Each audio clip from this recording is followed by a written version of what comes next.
Alors, on va mettre le message. Voilà, normalement, et c'est Ethan qui filme. Il sera de retour la semaine prochaine, de vacances. On vient de chanter un merveilleux chant, « Viens toucher ma vie à nouveau ». Ce chant, c'est comme une prière. « Seigneur, mon cœur désire plus de toi. Mon cœur recherche ta face. Alors je cède à toi. » Ce chant, il sous-entend que parfois il y a des combats, et qu'on résiste aussi au Seigneur. « Tout en moi est ému par ton amour », j'espère que c'est vrai. « Captivé par qui tu es, conduis-moi à te connaître plus encore. Je veux m'approcher de toi, laisser mes peurs derrière moi. Seigneur, viens toucher ma vie à nouveau. À toi j'ouvre mon cœur. Seigneur, à toi j'ouvre mon cœur à jamais, donc fais ce que toi seul sais faire. Jésus, viens régner dans ma vie. » Waouh, quelle prière, hein?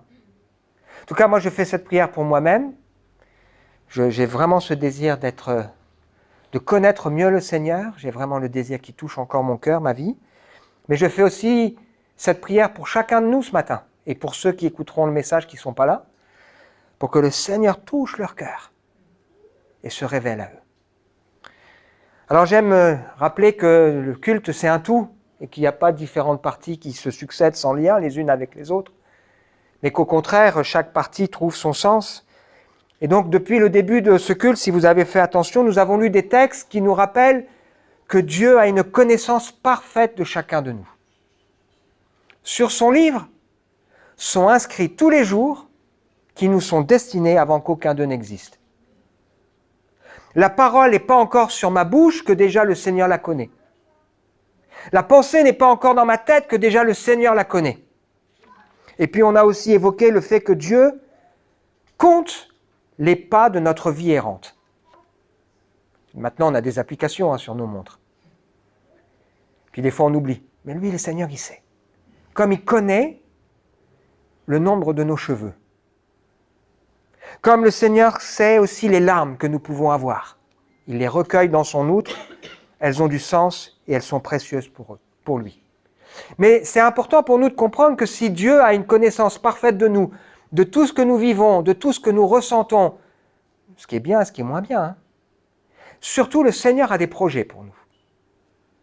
Et le psalmiste David qui évoque cette réalité de Dieu qui le dépasse, qui le surpasse, il demande au Seigneur de conduire sa vie pour rentrer pleinement dans les projets du Seigneur.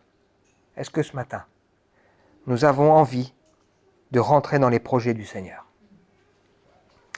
Je me souviens encore lorsque j'avais 14-15 ans et que j'ai découvert le Dieu de la Bible, que j'ai été touché par le message de l'Évangile, combien j'ai été marqué par le fait que je savais que Dieu me connaissait, que Dieu avait les réponses à toutes mes questions et j'avais l'absolue certitude que c'était la même chose pour ceux qui m'entourent.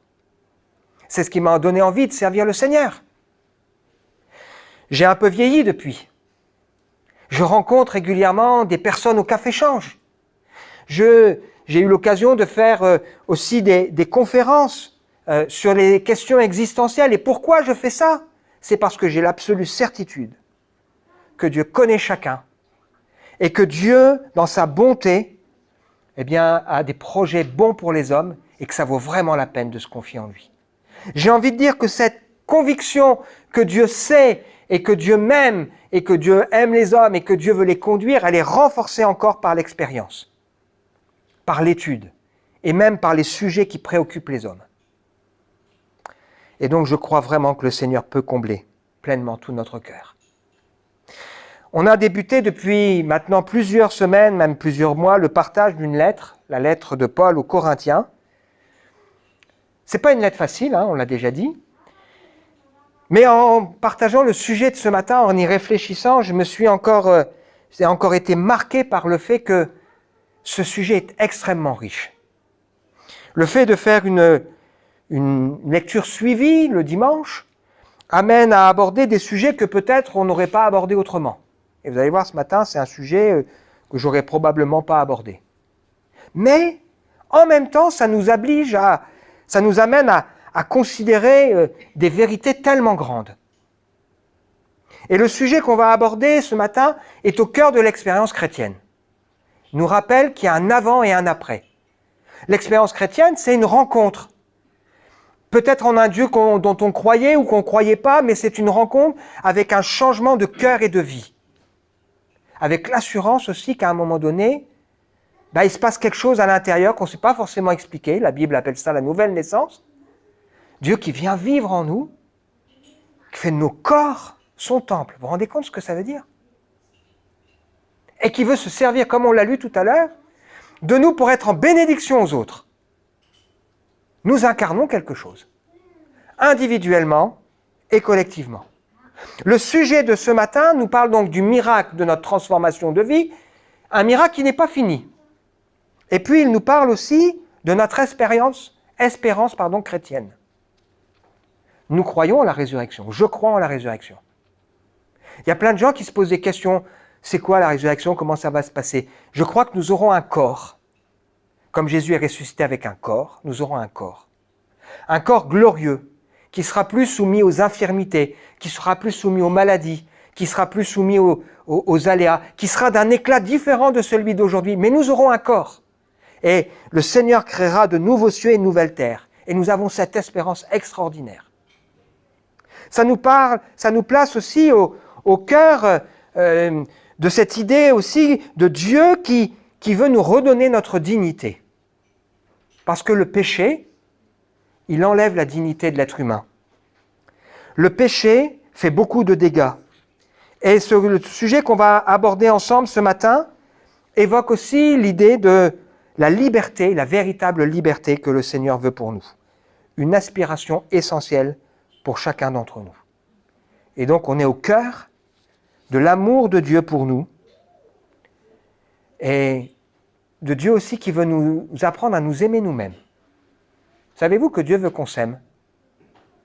Ah oui, puisque la Bible nous dit que le premier de tous les commandements, c'est « Tu aimeras le Seigneur ton Dieu, de tout ton cœur, de toute ton âme et de toute ta force. » Mais Jésus ajoute qu'il y a un second commandement qui lui est semblable, « Tu aimeras ton prochain comme toi-même. » Pour aimer son prochain comme soi-même, il faut déjà s'aimer soi-même. Et le Seigneur veut nous apprendre à nous aimer, à nous respecter. Il y a peut-être des gens qui ce matin se disent « Mais je m'aime pas, j'aime pas ma vie. J'aime pas ce que je suis. » Justement, le Seigneur veut changer ça. Et moi, je crois que l'Évangile, c'est un message qui nous redonne notre dignité et qui nous apprend aussi à nous aimer vraiment. C'est-à-dire à nous aimer comme Dieu veut que nous nous aimions, en nous respectant. On va le voir ensemble ce matin. Il y a tellement de gens qui finalement ne s'aiment pas eux-mêmes. Il y a des gens aussi qui se détruisent eux-mêmes parce qu'ils sont malheureux, ils sont tristes. Alors le titre, « Si tu connaissais le projet de Dieu, alors tu voudrais vivre la vie qu'il veut. » Si tu connaissais le projet de Dieu pour toi, alors c'est sûr tu voudrais vivre la vie que Dieu veut pour toi. Personne ne nous aimera plus que le Seigneur ne nous aime. Et personne ne sera plus aimé que nous sommes aimés de Dieu. Parfois on regarde des gens, on voit qu'ils sont aimés, je l'ai déjà dit, et on aurait envie d'être aimés comme eux, mais rassurez-vous, vous êtes encore aimés bien plus, parce que nous sommes aimés d'un Dieu d'amour. Et personne n'aura de meilleurs projets et de meilleurs désirs pour nous que Dieu.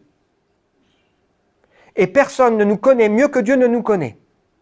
Et tout ça, ça nous amène vraiment à ouvrir nos yeux et à tourner nos regards vers lui.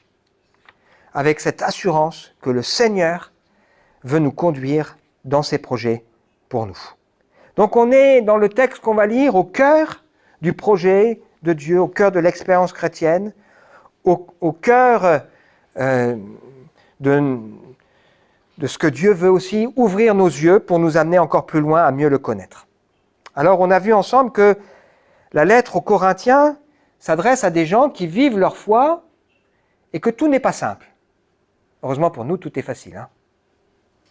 Non, ils vivent leur foi dans un contexte difficile. Et en particulier dans une société qui est marquée vraiment par le mal, par le péché. Ce que la Bible appelle le péché. En particulier, la ville de Corinthe est corrompue par une hypersexualité une hypersexualisation de la vie autour, marquée par la débauche. On raconte que dans cette ville, il y a un temple, le temple d'Aphrodite, et qu'il y aurait au moins 1000 prostituées à l'époque, dans ce temple, et les gens allaient facilement vers les prostituées. Ce qui fait un grand écart avec nous. Notre société n'est pas hypersexualisée. Et le Seigneur va rappeler aux Corinthiens que son désir, c'est de nous conduire dans son projet et dans la véritable liberté. Et donc, il va pointer du doigt un péché particulier, mais en pointant ce péché particulier, les gens qui pouvaient aller vers les prostituées, il va en même temps nous rappeler des leçons importantes autour du péché d'une manière générale, ce qu'on va découvrir ensemble ce matin. Et c'est important pour nous de placer le texte d'aujourd'hui bien dans son contexte. Et de nous rappeler aussi que Dieu s'intéresse à notre corps. Dieu ne s'intéresse pas qu'à notre cœur. Il ne s'intéresse pas qu'à nos sentiments. Mais notre corps a de l'importance pour lui. C'est pour ça que tout à l'heure, on a lu qu'il compte nos cheveux, nos pas, nos larmes et autres. Le contexte nous est rappelé ici, qui entoure ce passage, au chapitre 6 de la lettre aux Corinthiens. Ne savez-vous pas que ceux qui pratiquent l'injustice n'auront aucune part au royaume de Dieu? Ceux qui vivent n'importe comment, dans le péché, n'auront pas leur place dans le royaume de Dieu. Voici ce que vous étiez. Ah oui, nous étions loin de Dieu. Et nous avons eu besoin que le Seigneur vienne toucher notre vie et qu'il nous transforme. Et qu'est-ce qu'il a fait? Mais vous avez été lavés. Je ne sais pas vous, mais qui aime être sale? Normalement, si on est des gens normaux, on n'aime pas être sale. Et quand dans nos cœurs, dans nos vies, on réalise que nous sommes sales, souillés, marqués, on a envie que quelqu'un puisse nous laver. Jésus nous a lavés, pour ceux qui ont confié leur vie au Seigneur. Il nous a pardonnés, il nous a restaurés, il nous a accueillis. Et la Bible nous dit qu'il n'a pas honte de se présenter devant Dieu avec nous, comme étant ses enfants, ses frères et sœurs. Et il nous a donné donc une vie nouvelle. Nous étions séparés de lui, mais il nous a réconciliés. Et il nous a accordé cette vie nouvelle. Mais vous avez été purifiés, vous avez été sanctifiés du péché. C'est-à-dire que Dieu nous a appelés à une pratique nouvelle, à une conduite nouvelle. Nous avons reçu une vie nouvelle et nous sommes appelés maintenant à vivre d'une manière différente, qui va honorer le Seigneur. Et on va le voir ensemble, il n'est pas question dans la vie de foi, de raisonner entre j'ai le droit ou j'ai pas le droit, c'est pas ça. On comprend que Dieu a des beaux projets pour nous et il veut nous rendre justement notre pleine dignité. Ce que le péché nous enlève. Donc vous avez été lavés, vous avez été purifiés, vous avez été déclarés justes. Au nom du Seigneur Jésus-Christ et par l'Esprit de Dieu. Ça veut dire qu'aujourd'hui, nous avons une position nouvelle devant le Seigneur qui nous permet de nous approcher avec confiance de lui, avec l'assurance que nous sommes ses enfants et que nous avons le droit de venir vers lui. Jésus nous donne cet accès à sa présence. Et le texte enchaîne en nous disant ceci, « Tout m'est permis, mais tout n'est pas bon pour moi. Tout m'est permis, c'est vrai, mais je ne veux pas me placer sous un esclavage quelconque. » Voilà ce que le Seigneur veut pour nous. La vie chrétienne, c'est une vie de liberté, mais la vraie liberté. Une liberté qui fait qu'on se respecte soi-même.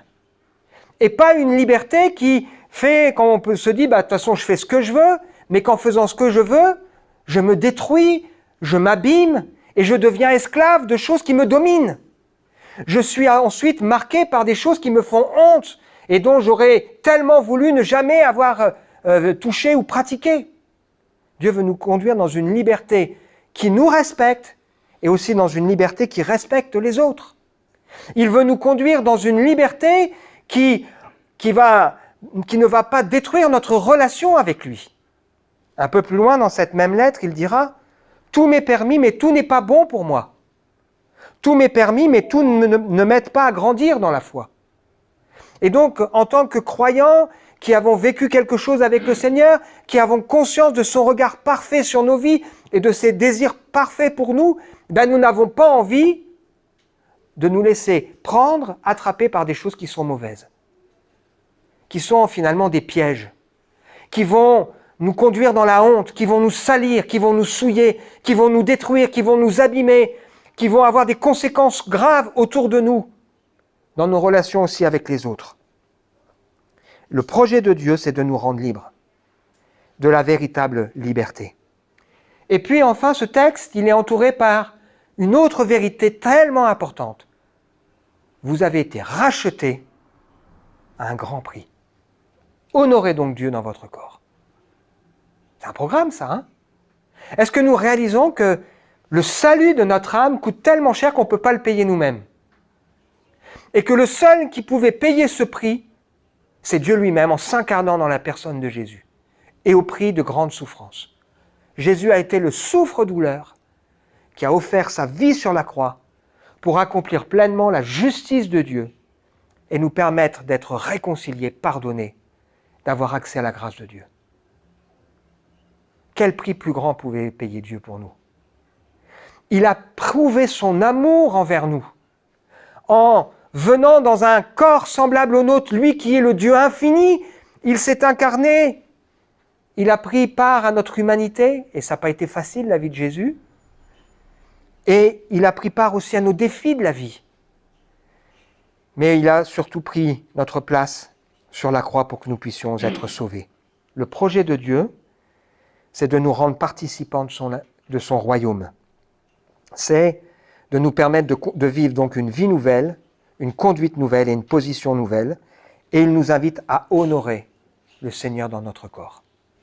Peut-être que chaque matin, on devrait dire, Seigneur, en se levant, qu'aujourd'hui je puisse t'honorer dans mon corps. Que je puisse t'honorer avec ma bouche. On en fait du mal avec notre bouche, avec tout ce qui va sortir de ma bouche, que je puisse t'honorer.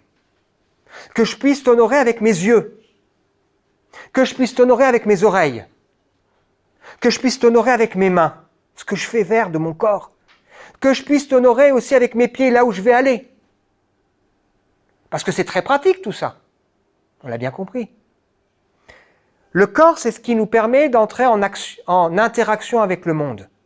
Et la Bible nous dit qu'en tant que croyants, nous faisons partie d'un corps qui est le corps de Christ, qui est l'Église. L'Église, c'est le moyen à travers lequel Jésus se révèle au monde, c'est-à-dire à travers nous. Et nous sommes appelés à honorer Jésus au travail, dans nos loisirs. Nous sommes appelés à honorer Jésus quand nous sommes avec nos voisins. Nous sommes appelés à honorer Jésus quand nous sommes en vacances. Nous sommes appelés à honorer Jésus avec notre corps. Seigneur, accorde-moi la grâce de t'honorer avec mon corps. Et donc on rentre dans le sujet de ce matin qui nous plonge au cœur du projet de Dieu, qui est de nous conduire dans une vérité, dans une liberté glorieuse. La Bible parle de la liberté glorieuse des enfants de Dieu. Pas une liberté qui nous détruit, qui nous abîme, mais une liberté glorieuse des enfants de Dieu. On lit ensemble. Tout m'est permis, on le relit, certes, mais tout n'est pas bon pour moi. Et donc la lumière de l'Évangile, quand elle me percute, elle me dit que ce que Dieu me dit qui est mauvais, c'est pas pour me priver, c'est pour me préserver des conséquences. C'est pour que je ne sois pas dans la honte et que je ne sois pas ensuite dans la souffrance, que je ne sois pas ensuite prisonnier et lié. Tout m'est permis, c'est vrai, mais je ne veux pas me placer sous un esclavage quelconque. Alors il semble qu'à Corinthe, il y avait une maxime, on disait « je fais ce que je veux, tout m'est permis ». Et probablement qu'il y en avait aussi une autre en disant « de toute façon, on a des appétits ». On a des appétits, c'est-à-dire les aliments, des fois on a faim, donc on mange. Et puis dans le domaine de la sexualité, c'est la même chose. Les appétits sont faits pour le ventre, et le ventre pour les aliments. Cependant, certes, un jour Dieu détruira l'un comme l'autre. Mais attention, notre corps, lui, n'a pas été fait pour l'inconduite. Il est pour le Seigneur, et le Seigneur est pour le corps. En effet, comme Dieu a ressuscité le Seigneur d'entre les morts, il nous ressuscitera, nous aussi, par sa puissance. Ignorez-vous que vos corps sont des membres du Christ? Vais-je donc arracher les membres de Christ pour en faire ceux d'une prostituée? Sûrement pas. Quelques vérités à considérer ensemble. D'abord, c'est que le péché, d'une manière générale, et en particulier le péché sexuel, ça fait du tort. Ça nous fait du tort, il n'y a rien de bon dans le péché. Ça fait du tort parce qu'au départ, ça peut paraître séduisant, mais ensuite, c'est décevant et amer. Ça n'est jamais utile au sens de profitable. Et si vous regardez dans le projet de Dieu qui a donné la sexualité comme quelque chose qui doit s'exprimer dans un cadre, le cadre du couple, c'est quelque chose qui est bon, et d'une manière générale, Dieu veut qu'on se respecte les uns les autres. Mais si on sort de ce cadre, eh bien les conséquences sont graves et sont terribles. C'est la même chose avec le péché d'une manière générale. Souvent, un péché en cache d'autres. Le mensonge, la trahison, l'amertume que ça engendre, un engrenage, une perte de confiance. Combien de familles ont été brisées, de carrières ou de réputations ont été détruites, de crédibilité ont été entachées. Combien de personnes ont été dégradées dans leur image d'elles-mêmes, ont ressenti un sentiment de souillure, un sentiment de honte, sans parler parfois des douleurs réelles et du déshonneur associé à toutes sortes de péchés. Et donc la Bible nous rappelle que le péché, c'est comme un engrenage. Chacun est amorcé par sa propre convoitise. Il aspire à des choses parce que dans son cœur, la racine du mal, c'est en nous. Et on aspire à des choses mauvaises, on les convoite, et ensuite on enfante le péché, et le péché, il conduit à la mort. Et que nous dit ce texte? Il nous invite à fuir le péché, on va le voir ensemble, et à ne pas nous laisser tromper. Première caractéristique du péché, c'est de tromper en promettant une satisfaction, mais ensuite, il y a tellement de désillusions et d'incertitudes. Parfois, les gens sont sincères, même dans le désir qu'ils ont d'avoir une relation, mais ensuite, il y a tellement de souffrance et de peine. Et donc la Bible évoque ces sujets de manière très précise et nous montre tout le danger qu'il peut y avoir. La deuxième réalité que souligne ce texte, c'est que le péché, d'une manière générale, et en particulier le péché sexuel, il asservit. C'est-à-dire qu'il rend esclave. On peut être esclave d'une substance, on peut être esclave d'une personne, on peut être esclave d'une habitude, on peut être esclave d'une histoire qu'on s'est inventée, on peut être esclave aussi de son image. Et la liberté que le Seigneur veut pour nous, c'est de refuser de tomber dans l'esclavage. Et ça, c'est la véritable liberté. La liberté qui conduit pas à la désillusion, mais qui conduit au contraire au bonheur. Une liberté qui conduit au respect de nous-mêmes et au respect de l'autre.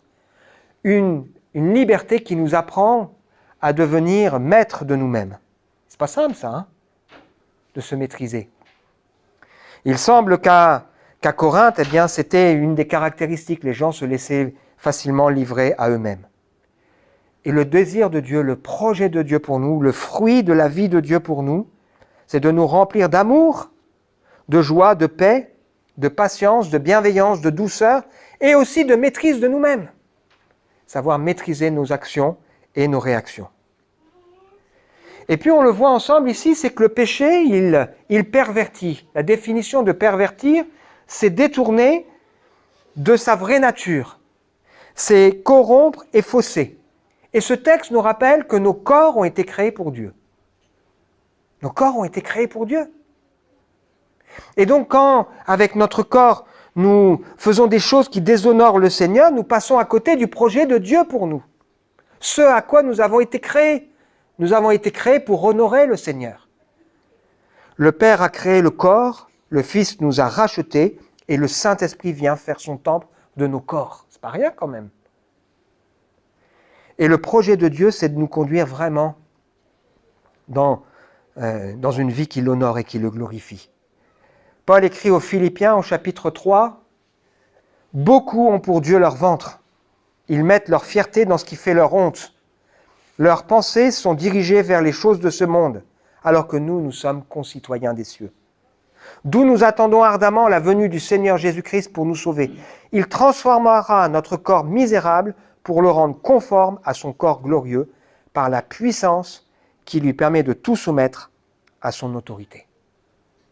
Moi, je crois à la résurrection du corps. Je crois que c'est un danger d'avoir le culte du corps. Je crois que l'exercice corporel est utile, même la Bible le rappelle, mais son intérêt est limité. Il est bon d'entretenir son corps, mais il est aussi surtout bon de rester maître de ses pulsions et de ses passions. Et de réaliser que nous sommes aussi appelés à être remplis et le temple du Saint-Esprit. On veut lire ensemble la suite. Ou bien ignorez-vous qu'un homme qui s'est uni à une prostituée devient un seul corps avec elle? Il est écrit, les deux ne feront plus qu'un. Mais celui qui s'unit au Seigneur devient lui un seul esprit avec lui. C'est pourquoi fuyez les unions illégitimes. Tous les autres péchés qu'un homme peut commettre n'impliquent pas intégralement son corps, mais celui qui se livre à la débauche pêche contre son propre corps. Il se fait du mal à lui-même. Ou bien encore, ignorez-vous que votre corps est le temple même du Saint-Esprit, qui vous a été donné par Dieu et qui maintenant demeure en vous. Vous ne vous appartenez donc pas à vous-même. Vous avez été rachetés à un grand prix. Honorez donc Dieu dans votre corps. Amen. Alors il y a dans les évangiles un événement qui est surprenant, qui a lieu deux fois. Une fois au début du ministère de Jésus et une fois à la fin. Jésus arrive au temple et il va chasser les marchands du temple. Il va prendre un fouet, il va chasser les animaux. Et souvent les gens, quand ils lisent ça, même moi-même, quand on le lit, on se dit, on est surpris de voir ce que le Seigneur fait. Ça ne colle pas avec l'idée qu'on a de Jésus, qui est gentil. Mais là, on voit que Jésus réagit avec une fermeté et il veut mettre de l'ordre. Pourquoi? Parce qu'il est là dans le temple, ce qui représente la présence de Dieu, ce qui doit honorer le Seigneur, et il se rend compte que ce temple est souillé, sali, et qu'il va à l'encontre du projet de Dieu. Et ce temple est appelé normalement à être une maison de prière. Alors, il veut remettre, j'allais dire, les choses dans le bon ordre. Et il réagit. Le temple de Dieu, c'est quoi aujourd'hui? C'est nous. Et peut-être que le Seigneur ce matin veut nous interpeller en nous disant, mais nos corps doivent être le temple du Saint-Esprit, une maison de prière. Et il y a peut-être aussi dans nos corps des choses à remettre en ordre, des pratiques à arrêter, parce qu'elles n'honorent pas le Seigneur et qu'elles affectent le Seigneur, parce qu'elles nous font du mal et elles nous font du tort. Et on comprend que Jésus dit, le zèle de ta maison me dévore. Est-ce que nous, dans nos corps, dans nos vies, nous avons le zèle pour le Seigneur? Est-ce que nous avons envie que dans nos corps et dans nos vies, nous puissions glorifier Dieu? La bonne nouvelle, c'est que quand Jésus est venu, il a parlé de la mission qui est la sienne, il est venu libérer les captifs. Il est venu renvoyer libres ceux qui sont opprimés. Et le texte que nous lisons ici ensemble, ce n'est pas une morale, c'est un texte qui nous place au sein même du projet de Dieu pour nous, de Dieu qui nous aime, qui veut nous conduire à la véritable liberté, qui veut nous conduire à nous aimer nous-mêmes, à nous respecter, et qui peut-être, si nous sommes esclaves, veut nous rendre libres, afin que nous puissions l'honorer, que nous puissions vraiment le glorifier et l'aimer. Alors si, effectivement, j'ai été un jour dans ma vie touché par le Seigneur, si j'ai été lavé, si j'ai été purifié par lui, si j'ai été justifié par lui, alors aujourd'hui, je veux plaire au Seigneur. Et je veux l'honorer aussi avec mon corps. Et si ce matin on se rend compte, l'un ou l'autre, au milieu de nous, qu'il y a des choses à remettre en ordre, eh bien le message de l'Évangile, qui est un message de liberté, nous rappelle le prix que le Seigneur Jésus a payé et à travers lequel il veut nous conduire dans une pleine liberté. Parce que le Seigneur a de beaux projets pour nous. Il veut nous apprendre à nous aimer nous-mêmes, à nous respecter, comme il veut nous apprendre à aimer et à respecter les autres et à l'honorer. On termine avec ce texte de la lettre aux Romains, qui nous dit ceci. « Je vous encourage donc, frères et sœurs, par les compassions de Dieu, à offrir vos corps comme un sacrifice vivant, saint, agréable à Dieu. Ce sera de votre part un culte raisonnable. Ne vous conformez pas au monde actuel, mais soyez transformés par le renouvellement de l'intelligence afin de discerner quelle est la volonté de Dieu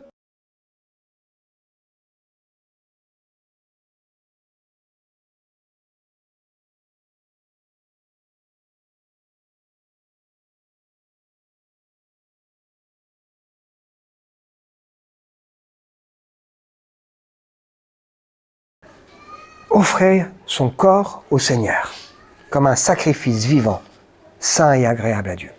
Ce qui est intéressant, c'est de regarder qu'est-ce qui précède ce texte. Ce qui précède ce texte, c'est que la Bible nous dit que Dieu a enfermé tous les hommes dans la désobéissance, avec le désir de leur faire miséricorde et grâce à tous. Il y a l'idée que les hommes sont prisonniers, enfermés dans la désobéissance, et que Dieu, qui est bon, à travers Jésus-Christ, veut leur faire grâce, veut nous faire grâce. Et ce texte nous dit, aux profondeurs de la richesse, de la sagesse et de la science de Dieu, que ses jugements sont insondables et ses voies incompréhensibles. Et quand on est touché par le fait que Dieu, qui sait que nous sommes emprisonnés dans notre désobéissance, veut nous rendre libres, quand on est touché par l'amour de Dieu, par l'amour de Jésus-Christ qui veut nous rendre notre dignité, qui veut nous rendre notre liberté, alors on a envie de se consacrer à lui et de lui dire, Seigneur, oui, je t'offre ma vie. Et maintenant, je veux te glorifier, je veux t'honorer et je veux te bénir. On veut prier ensemble, demander au Seigneur sa grâce sur chacun d'entre nous. Seigneur, on veut te remercier parce que ce texte que nous avons lu ensemble ce matin nous rappelle que tu veux pour chacun d'entre nous la véritable liberté. Une liberté qui n'est pas quelque chose qui nous enferme. Tu veux pour nous, Seigneur, une liberté qui est bonne. Une liberté qui nous permet de nous respecter nous-mêmes comme de respecter les autres. Une liberté qui fait de nous aussi des instruments entre tes mains, des instruments de bénédiction. Ce texte nous rappelle que toute notre vie est destinée à t'appartenir. Et ce que tu veux pour nous, c'est que nous puissions t'honorer. Alors ce matin, Seigneur, je te prie, pour que celui qui est prisonnier puisse réaliser que Jésus est venu pour libérer les captifs. Je te prie, Seigneur, pour que celui qui s'est laissé entraîner dans un engrenage puisse relever la tête, sortir en saisissant la main que tu lui donnes. Et je prie pour que chacun d'entre nous, nous ayons ce désir de t'offrir encore nos corps, nos cœurs et nos vies pour t'honorer et te glorifier. Amen. Avant de partager ensemble quelques annonces, on veut réfléchir à ce qu'on a lu ensemble et puis chanter ensemble ce chant qui nous parle justement de liberté. On peut se mettre debout, hein.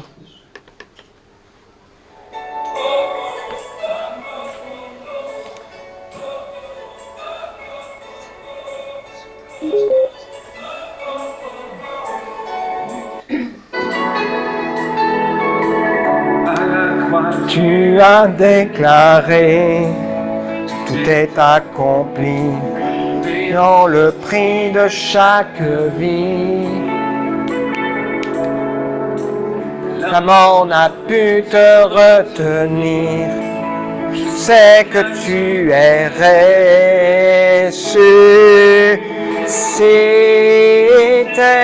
libéré, racheté, délivré, pardonné, je vivrai désormais pour toi. Libéré, racheté, délivré, pardonné, je vivrai désormais pour toi.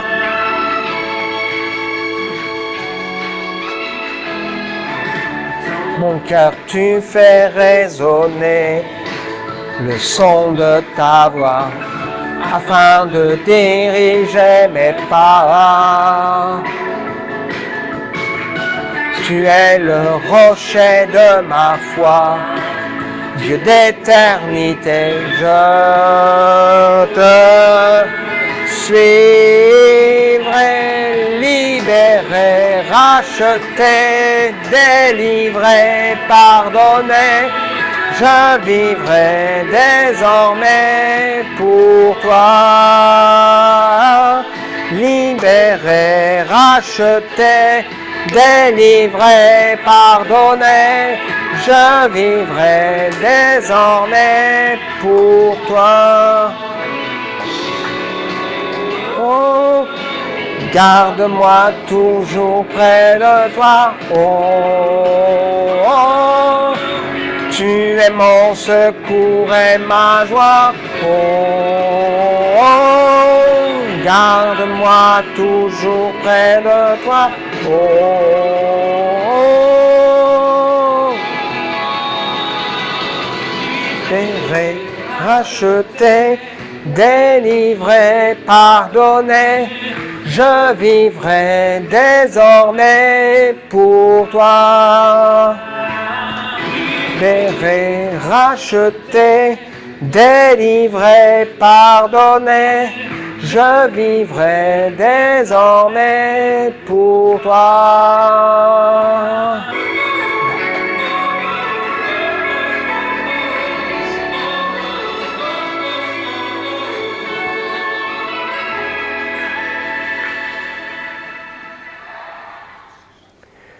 Voilà, on veut partager ensemble quelques annonces, quelques informations.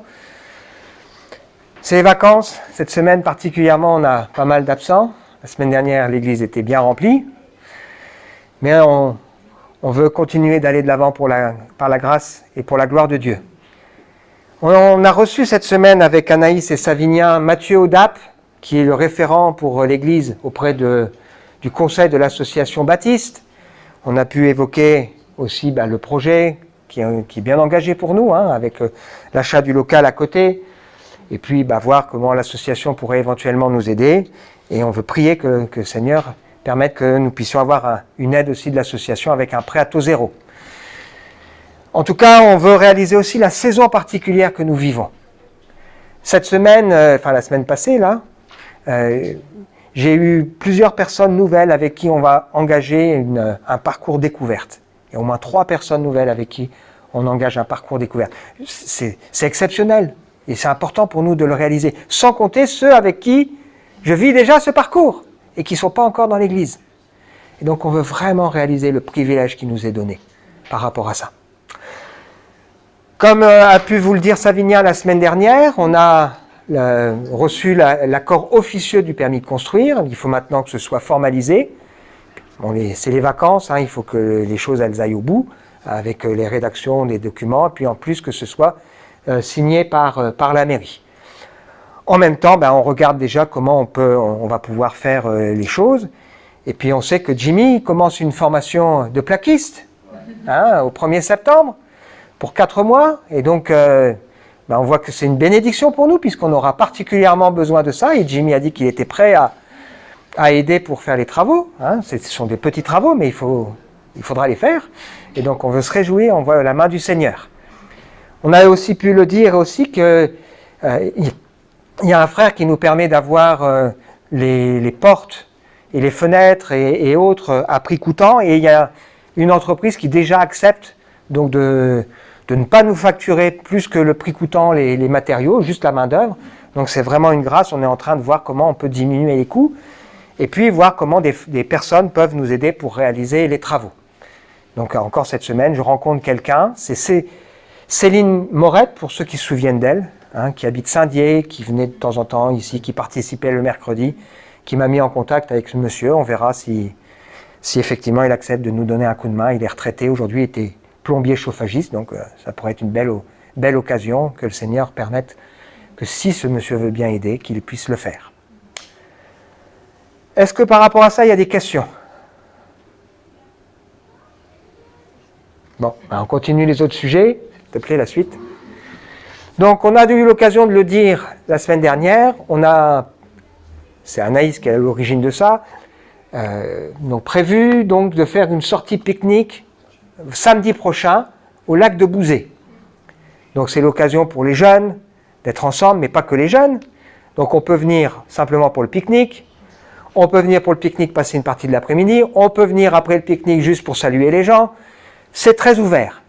Si quelqu'un a des difficultés pour y aller, ben, il suffit de le dire et on verra comment on peut s'aider avec les voitures pour pouvoir aller donc partager ce petit moment à Bouzé samedi en début d'après-midi ou à midi. Ça va ?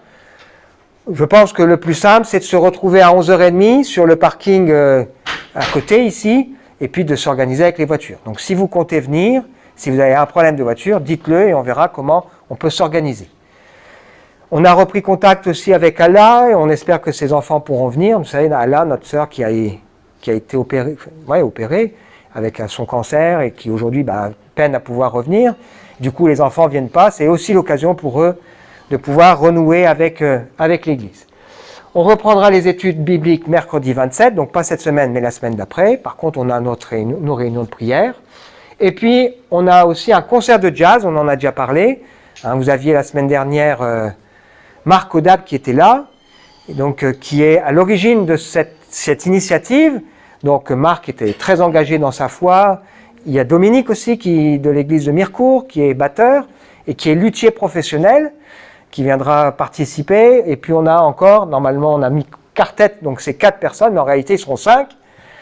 5 amis engagés dans l'église qui viendront donc pour nous permettre de créer un pont avec les gens, puis à travers le jazz aussi de montrer qu'il y a dans la musique aussi des allusions à la foi, des choses, et puis de créer du contact, faire venir les gens qui ne viendraient peut-être pas dans d'autres circonstances et de créer du lien. Donc on note cette date, le samedi 20 septembre à 17h30, ça durera environ 1h30. Est-ce qu'il y a des questions par rapport à ça ? Avant qu'on se sépare, est-ce qu'il y a encore un sujet de prière ? J'aurais un sujet de prière, je voudrais que l'Église prie pour le fils de ma collègue qui va se faire opérer cette semaine. Un bébé qui a quelques mois. Un bébé qui a c'est 8 mois. 8 mois. Qui a un grave problème cardiaque et au niveau des intestins. Donc un petit, voilà, les enfants ne sont pas épargnés, on veut prier pour cet enfant. Sachant qu'une première fois, il y a eu l'opération devait avoir lieu, n'a pas pu avoir lieu. Enfin bon, on veut vraiment prier, c'est une opération vitale pour ce petit, et puis aussi que ce soit l'occasion pour cette personne, peut-être de découvrir quelque chose de l'Évangile. Oui ? Pour l'accident de Hudson, il y a aussi des personnes qui sont à l'hôpital. D'accord, oui, ok. Il y a 3 morts et puis il y a 3 blessés à l'hôpital en urgence absolue. D'accord, j'ai pas entendu, ok. Toujours volontairement, je cherche si je peux. Ouais. Eh bien, on va demander au Seigneur sa grâce. Seigneur, on veut te remercier de nous avoir permis de partager ensemble le culte ce matin. On veut te remettre toutes ces situations qui sont compliquées, difficiles, sachant que dans ta grâce et dans ta bonté, Seigneur, tu veux te révéler. On veut te prier particulièrement pour l'opération de ce petit garçon. On te demande de poser tes mains sur lui, sur les chirurgiens. Nous te demandons aussi d'apporter la consolation et la paix à sa maman, à son papa, de bénir cette famille, de bénir aussi Sandrine dans les contacts qu'elle peut avoir avec eux. On te remet aussi, Seigneur, c'est vrai, cette situation compliquée avec ces gens qui ont eu cet accident sur Uxenier. On demande ta grâce pour eux, Seigneur. Comme on te remet Sylvain, pour que tu puisses lui permettre, Seigneur, dans ta bonté, de pouvoir enfin trouver un travail